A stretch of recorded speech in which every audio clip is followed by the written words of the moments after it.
My brother tried to steal our parents' house while Mom was in the hospital. He lied, forged papers, drained her savings, and dragged me to court. But I fought back with Dad's letter, Mom's love, and the truth. And in the end, justice won.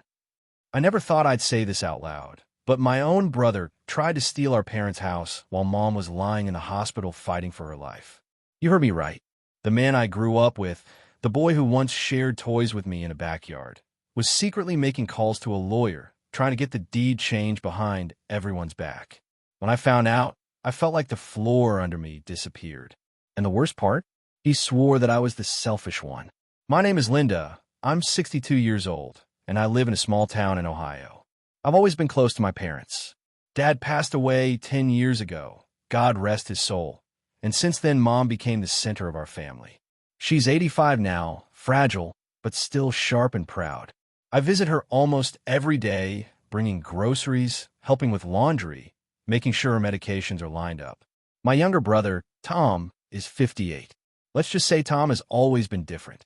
He's the kind of person who disappears until he needs something. Tom moved out of state years ago, chasing some business deal that never worked out.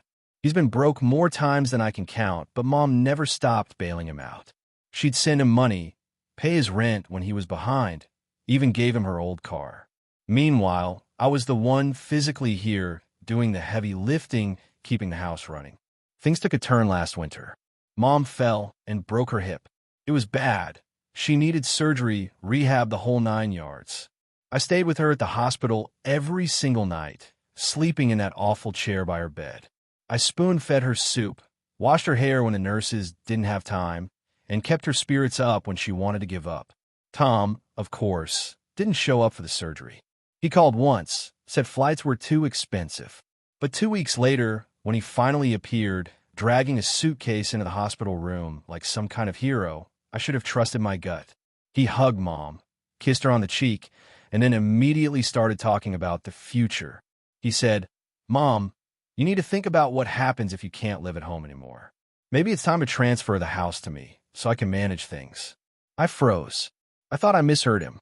Our mother was lying there with stitches in her hip and morphine running through her veins, and he was already circling like a vulture.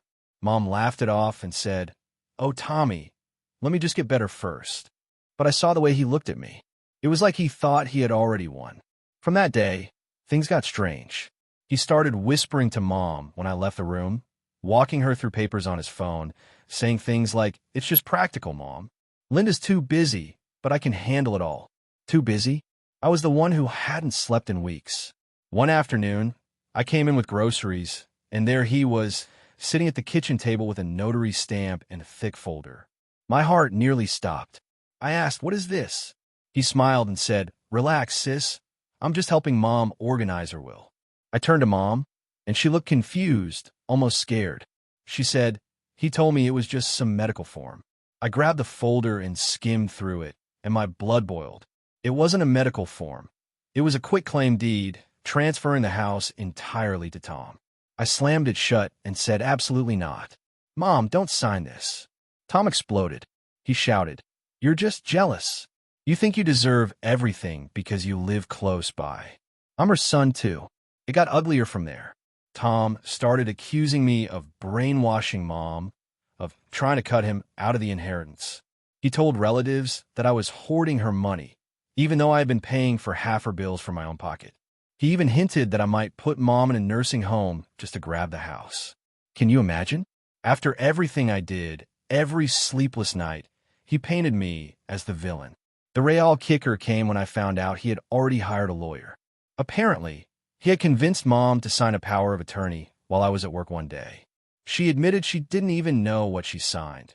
Tom had told her it was a form to let him talk to doctors on her behalf. When I read the fine print, it gave him broad control over her finances. I felt sick. I confronted him right then and there in the living room. I shouted, "You tricked her, Tom. She didn't know what she was signing." He smirked and said, "Well, she trusted me enough, didn't she? Maybe she knows who really cares about her future." I thought I would explode. Mom started crying, saying, "I don't want fighting. Please stop." That night, I barely slept. I paced the floor, shaking with rage. I called a lawyer the next morning. determined to undo the damage. It turned into a legal battle faster than I could blink. My own brother, the kid I once shared birthday cakes with, was now sitting across from me in a lawyer's office, acting like I was a stranger. The fight dragged on for weeks. Every time I walked into Mom's house, I could feel the tension. Some nights I cried in my car before going inside, just to get the tears out so Mom wouldn't see. At one point, Tom threatened to sue me for elder abuse because I had access to Mom's bank account to pay her bills. I couldn't believe the words coming out of his mouth. Elder abuse? I was the one changing her bandages. But he was ruthless, spinning lies, trying to paint himself as the savior. What he didn't know was that karma was coming. It was coming hard. Because one day, while cleaning out a drawer for Mom, I found a stack of letters.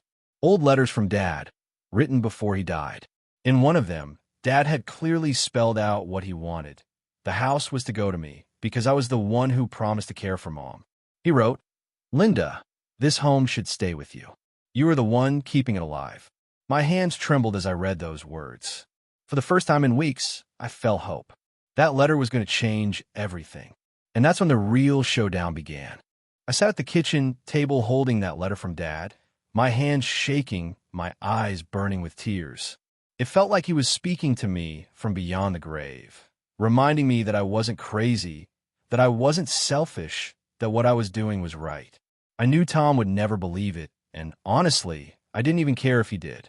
This letter was more than just words. It was proof of Dad's wishes, proof that I wasn't stealing, proof that I was honoring the promise I had made. The next day, I made copies and took them straight to my lawyer. She read them slowly, then looked me in the eye and said, "This changes everything. You're going to win this, Linda." For the first time in weeks, I felt like I could breathe. When Tom found out I had Dad's letters, he went berserk. He stormed into Mom's living room while I was folding laundry, slammed his fist on a coffee table, and shouted, "You think some old scribbles are going to stop me? That house belongs to both of us, and I'll be damned if you keep it all to yourself." Mom sat in her armchair, trembling, whispering, "Please don't fight. Please don't fight." I looked him dead in the eyes and said, "Dad made his wishes clear. You tried to trick Mom while she was vulnerable. You're the one who should be ashamed." He sneered and snapped back. "Ashamed? No, you should be ashamed. You're the leech. You wasted your whole life hanging around here while I actually tried to do something with mine." I couldn't help it. I laughed bitterly. "Tried? Tom, all you ever did was run from one failure to another, and Mom paid the price every single time." His face turned red like a fire hydrant. The lawyer meetings got nastier. Tom spun every story he could think of. He told his lawyer that I manipulated Mom into hating him, that I isolated her from the family. He even claimed I used Mom's credit card to pay for my own groceries. It was humiliating sitting in that office while strangers judged me, but I knew the truth, and I knew I had proof. My receipts, my bank statements, and most importantly, Dad's letters. My lawyer warned me that it could drag on for months, maybe even years, but I held on to one thought. I wasn't just fighting for a house. I was fighting for Mom's dignity and for Dad's memory. The emotional toll on Mom was the hardest part. Some nights, she'd wake up crying, saying, "I raised you both. I don't understand why you hate each other." I would hold her hand and whisper, "I don't hate him, Mom. I just can't let him hurt you." She nodded, but I could see the pain in her eyes. Tom, on the other hand, kept showing up with fake sweetness, bringing flowers and chocolates, acting like the perfect son in front of her. But the moment we were alone, his mask would drop. One evening, when I walked him to the door, he leaned in and hissed, "You're going to regret this. You're not strong enough to beat me." I closed the door in his face, but my heart was pounding. Weeks passed, and tension kept rising. Every time the phone rang, I dreaded it would be Tom with some new accusation. Sure enough, one morning I woke up to a sheriff's car in front of the house. My stomach dropped. The officer handed me papers. Tom had filed a motion accusing me of financial exploitation of an elder. I thought my knees would buckle. Me? Exploiting Mom? I had sacrificed everything for her. Mom started sobbing when I told her. She clutched my arm and said, "This isn't true, Linda. I know it isn't true." I kissed her forehead and whispered, "Don't worry, Mom. Truth always wins." And it did. In court, Tom swaggered and wearing a new suit he probably couldn't afford, acting like he was the victim. His lawyer painted me as some greedy caretaker plotting to steal everything. But then my lawyer stood up, calm and steady, and laid out the facts. My receipts, my payments toward the mortgage, Mom's testimony that she never wanted to sign over the house, and finally, Dad's letter. When the judge read Dad's words aloud, the whole room went silent. It felt like time stopped. I looked at Tom, and for the first time, he seemed rattled. His face went pale, and he started fidgeting with his tie. The judge's voice was firm when he said, "This court finds no evidence of exploitation. In fact, the evidence suggests the opposite, that Linda has been the primary caretaker and financial support. The motion is denied." I almost collapsed in relief. Mom squeezed my hand so tight it hurt, but I didn't care. Justice was on our side. Tom stormed out of the courtroom without looking at us, slamming the door so hard the clerk jumped. People stared, but I didn't care. I felt a rush of peace I hadn't felt in months. But the story didn't end there.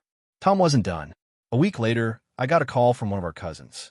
She whispered, "Linda, I don't know if I should tell you this, but Tom's been talking. He's telling people you forged the letter from Uncle Frank to make yourself look good." Uncle Frank? I was confused. Then it hit me. He was trying to claim that Dad's letter wasn't even real, that I had made it up and dragged some distant relative's name into it. The lies just never stopped. I laughed bitterly on the phone and said, "If Tom thinks he can bury me with lies, he has no idea how strong I can be." The next family gathering was a battlefield. Mom insisted we all come together for Easter dinner, hoping it would heal the rift. I agreed for her sake, though my stomach twisted at the thought. Sure enough, Tom arrived late, loud and smug, carrying a bottle of wine like he owned the place. He sat down across from me, raised his glass, and said, "To family, may the truth always come out." His smile was poisonous. I bit my tongue until I tasted blood, not wanting to ruin the night for Mom. But when dessert came, he couldn't resist. He leaned back in his chair and announced, "By the way, everyone, did you know my sister has been hiding documents from the court? Real shady stuff." Gasps went around the table. Mom burst into tears. I stood up, shaking with rage, and slammed Dad's letter on the table. "You want the truth? Here it is. Dad chose me because he knew I would take care of Mom. You, Tom, were never there. Not once." The room fell silent. Tom's face twisted with fury, but for the first time, I saw something else, fear. Maybe he realized the family was turning against him. Maybe he realized he had gone too far. Either way, the tide was shifting. Mom clutched the letter in her trembling hands and whispered, "This is your father's voice, and I will not let anyone disrespect it." Everyone at the table nodded. In that moment, I knew Tom's grip on the family was slipping. And yet, deep down, I also knew this war was far from over. Tom wasn't going to let go quietly. He never had. But now I wasn't scared anymore. I had Dad's words, Mom's love, and the truth on my side. And if Tom wanted to keep fighting, I was ready. Because sometimes, family isn't just about blood. It's about loyalty, sacrifice, and respect. And Tom had forgotten all three. After that Easter dinner, I thought maybe, just maybe, Tom would back off. He had been humiliated in front of the whole family, and Mom had stood her ground. For a moment, I felt like the storm might finally be passing. But I should have known better. Tom has never been the kind of man to admit defeat. Instead, he dug in deeper, like a snake coiling tighter around its prey. It started with small things. He began showing up at Mom's house unannounced, usually when I was out running errands. Neighbors told me they saw him pacing around the porch, smoking cigarettes, sometimes sitting in his car for hours. When I asked Mom about it, she said, "Oh, he just stops by to check on me." But I could see the exhaustion in her face. He was wearing her down with constant questions, nudging her to reconsider, saying things like, "Don't you want both your kids to be taken care of, Mom?" One afternoon, I caught him flipping through Mom's old file cabinet in the study. When I asked what he was doing, he smirked and said, "Just looking for some family photos." But I knew the truth.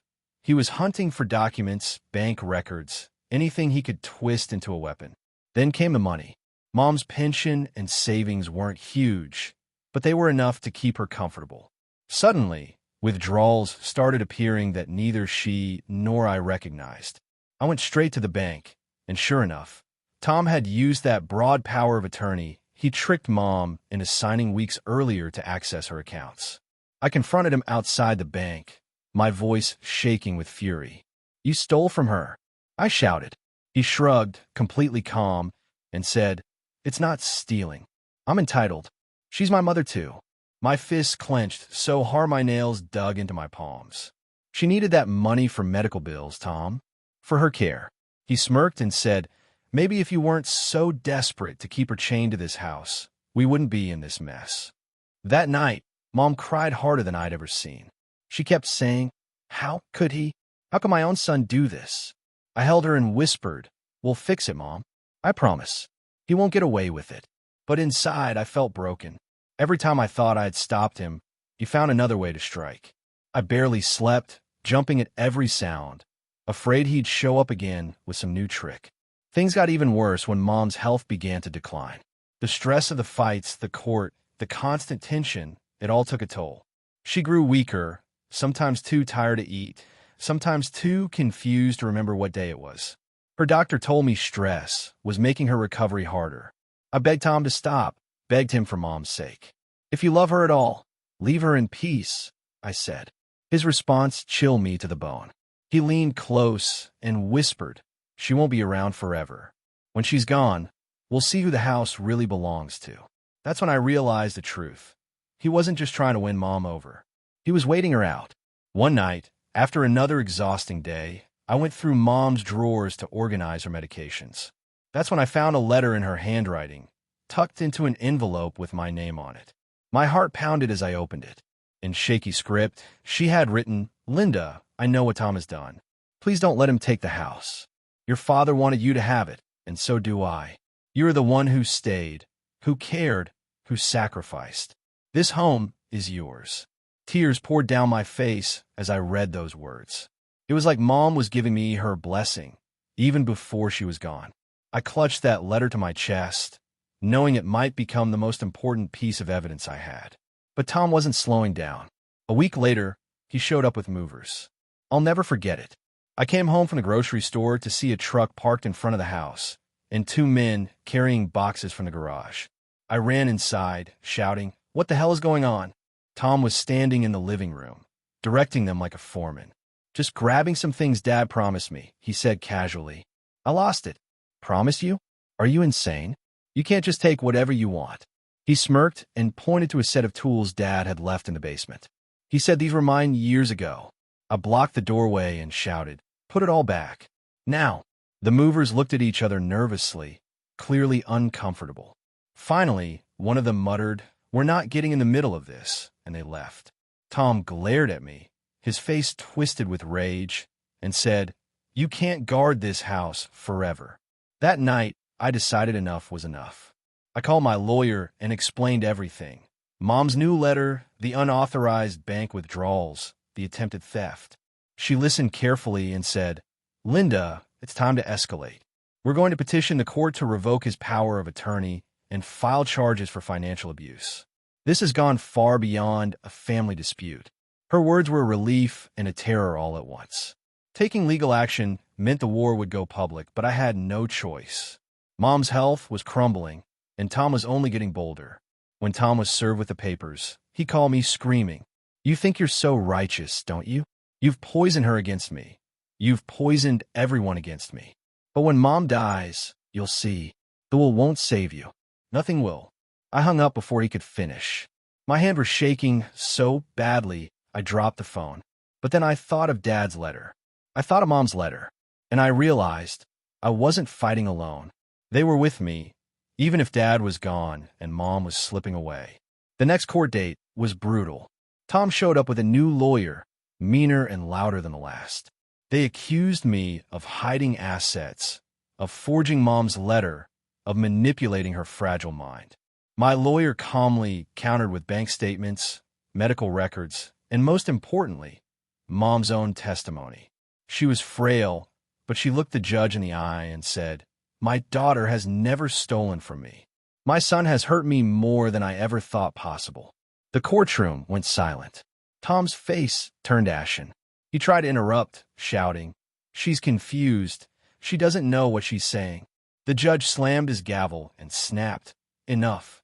When the decision came down, it was clear. Tom's power of attorney was revoked immediately. The court ordered him to repay the money he had withdrawn, and an investigation into possible elder financial abuse was opened. Tom exploded, yelling in the courtroom until security escorted him out. Mom squeezed my hand with tears in her eyes and whispered, "Thank you." Driving home that day, I felt both victory and dread. We had won a major battle, but I knew Tom. He wasn't going to disappear quietly. He would find another way to strike, even if it meant tearing apart what little family bond we had left. And I was right, because what came next was the cruelest twist of all, something that nearly broke me for good. I should have known Tom wouldn't stop after the judge stripped him of his power of attorney. For a few weeks, things were quiet, almost too quiet. Mom was calmer, her sleep improved, and I let myself believe the worst was behind us. But when it comes to Tom, peace never lasts. He came back, nastier and more desperate than ever.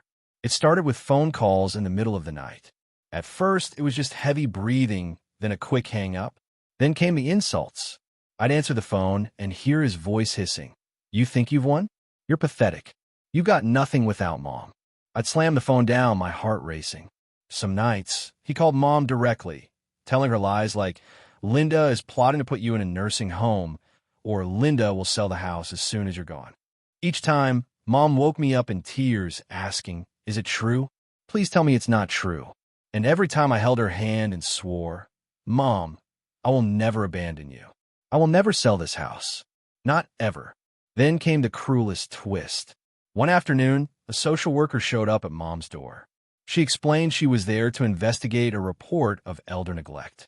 My stomach dropped. Someone had accused me of failing to care for Mom. I knew immediately who had made the call. Tom. The social worker walked through the house, checking the fridge, the bathroom, Mom's room. She asked Mom a dozen questions. Did I feed her? Did I give her medication? Did I leave her alone for long hours? Mom, bless her, defended me fiercely. She said, "My daughter cares for me every single day. She gives up her life for me." When the social worker left, she apologized quietly and said, "I'm sorry. It's obvious this was a malicious report." But I was shaking with rage. Tom had crossed a line I never thought he'd cross. He had tried to use the system to brand me as an abuser, to ruin my name, and maybe even get me arrested. I confronted him the next morning outside his cheap motel on the edge of town. I shouted, "You reported me, didn't you? You tried to ruin me." He smirked, leaning against his rusty car, and said, "Prove it. Maybe people just don't trust you as much as you think." I wanted to slap the smugness off his face, but I held myself back. Instead, I hissed, "You're done, Tom. You've lost Mom. You've lost the family. And soon, you'll lose everything else." His smile faded for just a moment, but then he sneered and said, "We'll see." Mom's health grew weaker as summer set in. She was in and out of the hospital with infections, her energy fading. I spent sleepless nights by her bedside, reading her favorite Bible passages, brushing her hair, trying to give her peace. One night, she looked at me with tears in her eyes and whispered, "Promise me, Linda, promise me you won't let him take the house. Promise me you'll fight." I squeezed her hand and said, "I promise, Mom. I swear to you." Those were words carved into my soul. But Tom wasn't done making our lives hell. At the next family gathering, our cousin's birthday, he showed up uninvited. The room went quiet when he walked in, carrying that fake smile of his. He raised his glass and started talking loudly about how sad it was that I was isolating Mom. He told anyone who would listen that I was keeping her locked up and cutting her off from her family. I stood there, fists clenched, trying not to explode, until finally I couldn't take it. I stood up and shouted across the room, "You liar! You don't care about Mom. You only care about her money, about the house. Everyone here knows the truth." People gasped, but I didn't care. Tom's face darkened. He slammed his glass on the table so hard it shattered, and then he leaned forward and snarled, "Mark my words, Linda, you're crossing me." The tension became unbearable. Every day felt like walking through a minefield. And then the unthinkable happened. Mom passed away. It was a quiet Sunday morning. I was by her side, holding her hand when she took her last breath. My heart broke into pieces. I thought I had prepared myself, but nothing can prepare you for losing your mother. The house was silent, unbearably silent. For a few days, I couldn't even think about Tom. I was drowning in grief, organizing the funeral, calling relatives, making arrangements. But of course, Tom showed up at the funeral. He strolled in late, wearing dark sunglasses like some movie villain, and made a show of sitting in the front row.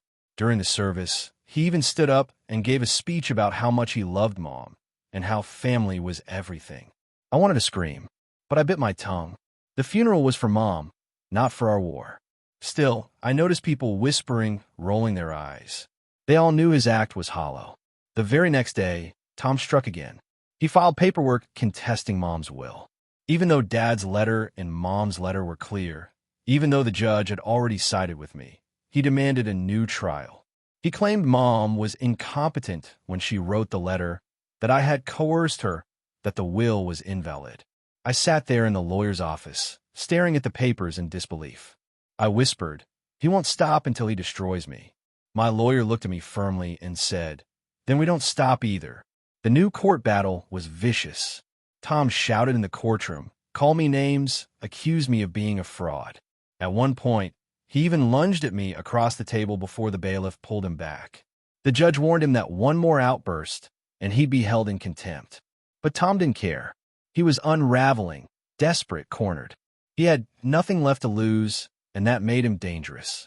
One evening after court, I came home to find the front door wide open. My heart dropped. I ran inside and found drawers pulled open, papers scattered everywhere. Someone had broken in. I knew in my gut who it was. Nothing of value was taken, just documents, files, letters, Dad's handwriting. The police came, but there wasn't enough evidence to arrest anyone. Still, the officer looked at me and said, "You've got a family problem, ma'am, and it's going to get worse before it gets better." I locked every window and door that night, but I couldn't lock away the fear. I sat in the living room with Mom's photo on the mantel, staring at it through tears. "I promise you, Mom," I whispered. "I won't let him win. I'll fight to the very end." My hand was shaking, but deep down, I felt a fire burning. Tom thought grief would weaken me, but it only sharpened my resolve. He had taken so much already, my peace, my energy, my sleep, but he was not going to take the house, not going to take Dad's legacy, not going to take the promise I made to Mom. The war was reaching its peak. The lies, the thefts, the threats, even the break-in, it all led to one final battle. And this time, Tom wasn't just risking the house. He was risking his freedom, because soon, karma was going to hit him harder than he ever imagined. The break-in was the last straw. I couldn't sleep, couldn't eat, couldn't even step into Mom's old room without my chest tightening like a vice. Every creak of the floor made me jump. Every shadow outside made me think Tom was back. But something in me had hardened. I had cried enough tears, and now the tears turned into steel. Tom thought he could scare me into giving up. He thought grief would crush me, but he forgot who raised me. Mom and Dad raised a fighter. The next court hearing was the climax of it all. Tom swaggered in, unshaven, his shirt wrinkled, eyes wild. He looked less like the brother I once knew and more like a man cornered by his own demons. He started with the same tired lies. Mom didn't know what she was signing. I manipulated her. The letters were forged. But my lawyer stood tall and brought out every piece of evidence we had. The letters, the bank withdrawals, the testimony from the notary who said Mom was of sound mind, even statement from neighbors who had seen me caring for her day after day. Then came a bombshell. During the investigation into Tom's financial abuse, the state discovered he had been draining not just Mom's account, but also an old joint account she once held with Dad. Thousands of dollars had disappeared over the years. He thought no one would notice, but the paper trail was undeniable. When the prosecutor read the findings aloud, the courtroom gasped. I looked over at Tom, and for the first time, I saw fear in his eyes. He muttered under his breath, shaking his head, whispering, No, that's not right." But it was right. It was all there in black and white. The judge's face was stern as he delivered his decision. He declared Mom's will valid, Dad's letter binding, and the house legally mine. Then he turned to Tom and said words I will never forget. This court finds substantial evidence of financial misconduct. Mr. Thomas Miller, you are hereby referred for criminal investigation. The gavel came down with a sharp crack. My heart leapt into my throat. It was over. The house was safe. The promise was kept. And Tom's lies had finally caught up with him. Tom lost it. He shouted at the judge, cursed at me, even tried to lunge across the aisle before two bailiffs grabbed him by the arms and dragged him out. His voice echoed down the hall. This isn't over. You'll pay for this, Linda. But the words sounded hollow, like a drowning man screaming at the tide. People in the courtroom stared at me, some with pity, some with respect. My lawyer patted my shoulder and whispered, "You did it. It's done." When I walked out into the sunlight that afternoon, I felt lighter than I had in years. The sky looked bluer, the air felt cleaner, as if the world itself was lifting a weight off my chest. I drove home, parked in Mom's driveway, and just sat there in silence. The house was mine now, not because I wanted it for myself, but because it was what Mom and Dad wanted. It wasn't just bricks and wood. It was their legacy, their love, the place where birthdays were celebrated, where Christmas trees once sparkled, where Dad read his newspaper every Sunday morning. I walked inside, touched the banister of the staircase, and whispered, "It's safe now, Mom."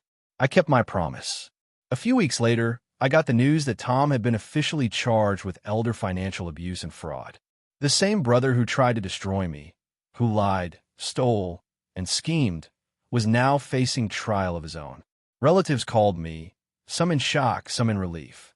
One cousin said, "I always wondered how far he'd go. Now we know." I didn't celebrate his downfall. I didn't need to. Karma had done the work for me. All I felt was a quiet sense of justice. He had tried to paint me as the villain, but in the end, he unmasked himself. The family was divided for a while. Some relatives clung to Tom, saying he just made mistakes, while others stood firmly with me. But deep down, I knew time would tell the truth. And it did. As the months passed, people saw the reality of who he was. They saw me keeping the house, hosting family dinners, tending to Mom's garden, honoring her memory. They saw him drowning in debt, fighting lawyers, and burning every bridge he had left. One evening, I sat on the porch watching the sun go down. The air was warm, and the world was quiet. I thought about Dad, about how his letters saved me, about how his words gave me strength when I thought I couldn't go on. I thought about Mom, about her trembling hand in mine as she made me promise to fight. And I thought about Tom, my brother, the boy I once loved, who let greed poison his soul until he became unrecognizable. I whispered into the twilight, "I forgive you, Tom, but I'll never forget." Now the house is filled with peace again. I planted roses by the walkway, just like Mom always wanted. I keep Dad's letters framed in the study, a reminder of what matters most. Every creak of the floor, every scent of old wood, feels like a piece of them still here. And when I look at the family photos on the mantle, I feel proud. Proud that I protected what they built. Proud that I honored their wishes. Proud that I didn't let Tom win. The moral of this story? Blood may make you relatives, but loyalty makes you family. Greed may win battles, but truth wins wars. Tom tried everything. Lies, theft, manipulation, even dragging me to court. In the end, he lost not just the house, but his dignity, his family, and his freedom. Justice came, not through revenge, but through patience, persistence, and truth. And whenever I doubt myself, I remember Dad's words, Mom's trembling promise, and that final gavel strike in the courtroom. I smile to myself and say, my brother tried to steal the house. Instead, he lost everything, and I kept the promise that mattered most.